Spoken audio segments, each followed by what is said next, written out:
Hi, so this is all about tracking and different ways to track.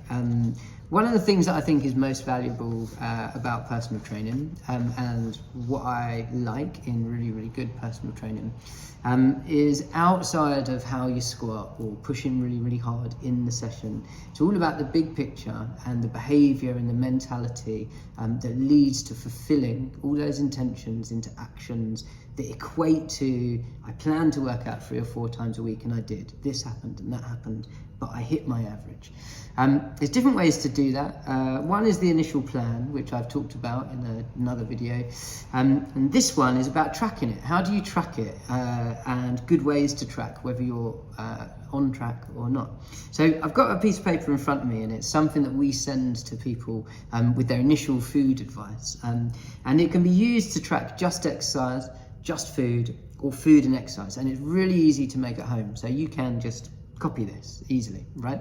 I've got a video here. I'm going to start that one as well so that I can show you so you can see what I'm doing. Organize it like that. Cool. So this sheet of paper, which that camera's looking at, let me show you up in front.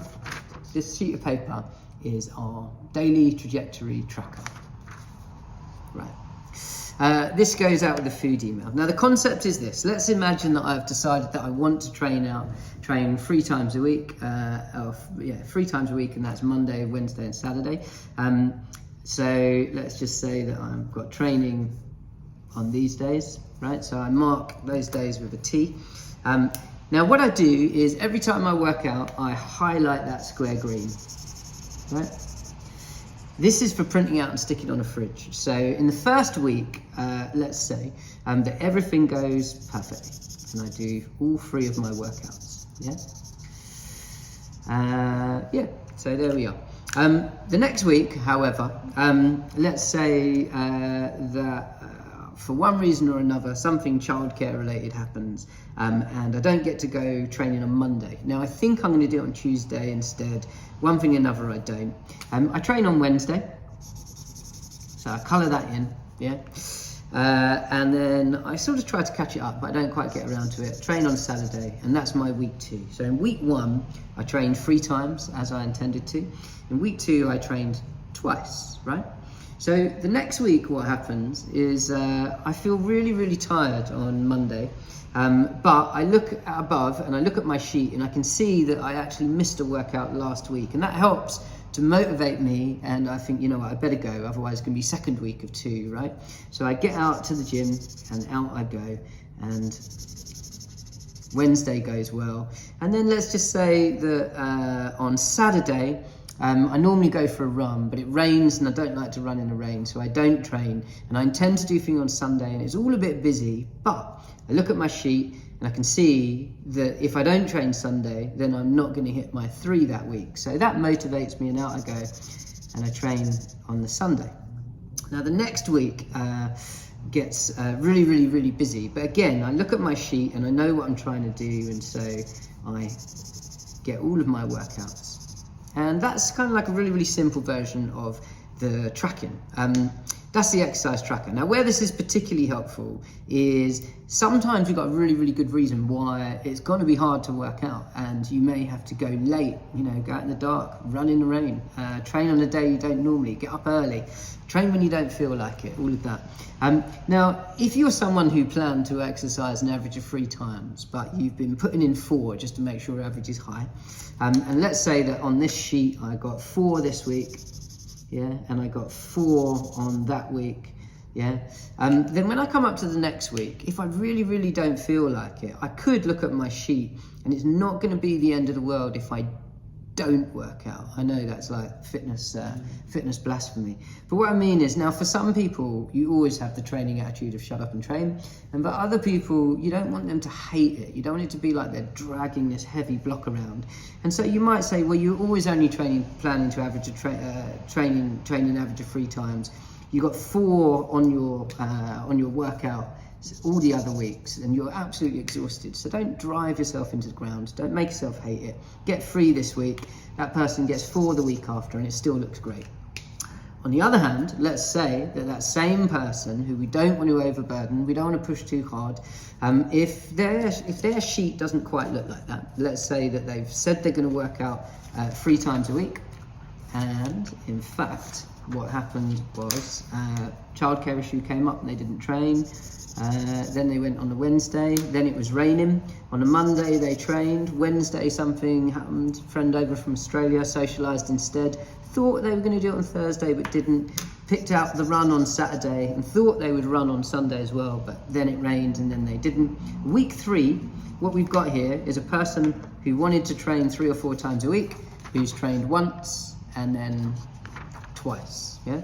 And in week 3, they come home from work and they're a little bit stressed out and tired and they think they might not go training. But when they look at this on the fridge, they know that if they do that, if they skip it now, they are perpetuating missing training. And so because they don't have that luxury, if we look at this other sheet, this person's got a great track record, and rather than burn themselves out, they could take a rest. Whereas this person has been taking a lot of rest and not burning themselves out, and maybe they need to just knuckle down this week, right? And so I look at this sheet and I see that in fact it would be good for me to just knuckle down, and that carries me through the week.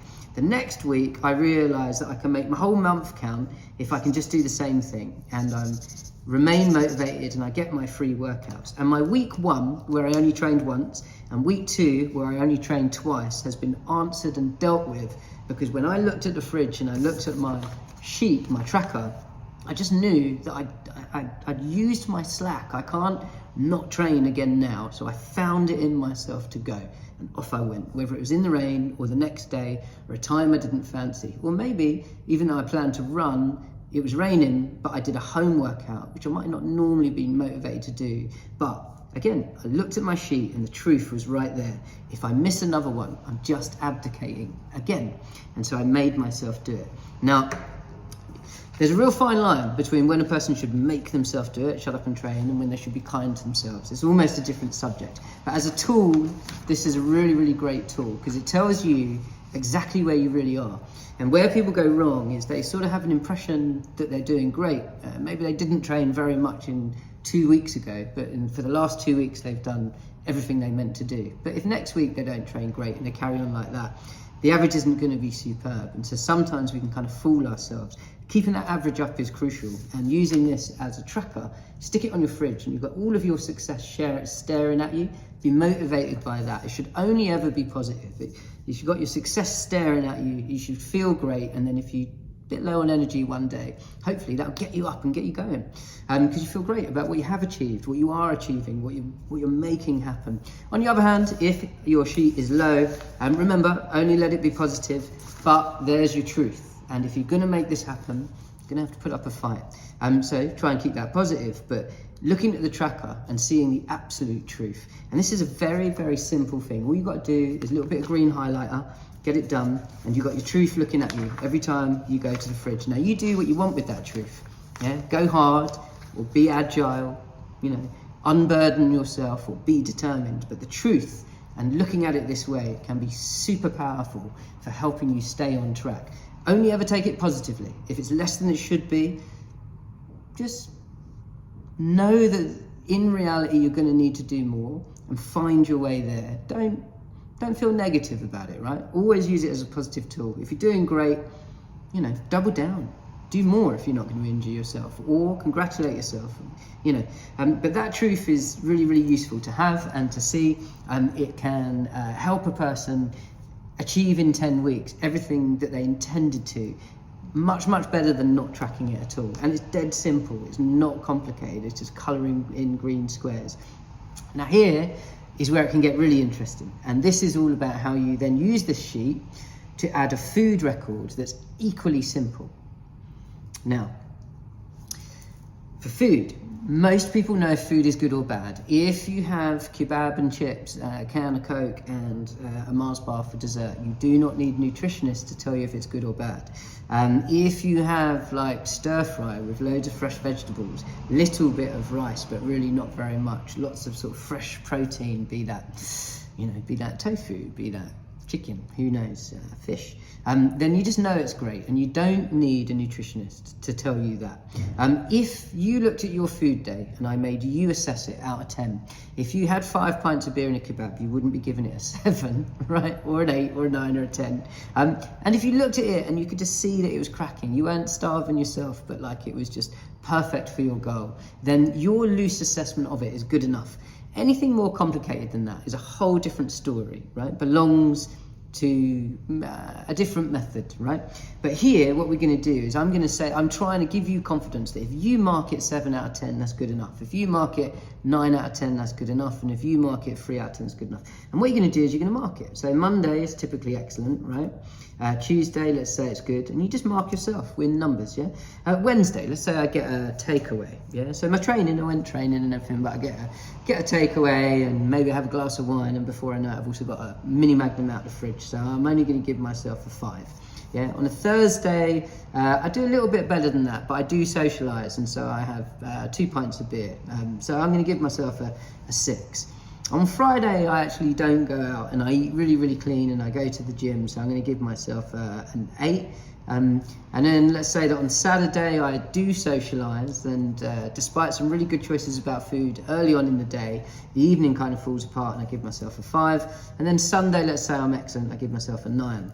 What's really interesting about this is that if you run that average, you're going to find out your absolute truth about your food, yeah?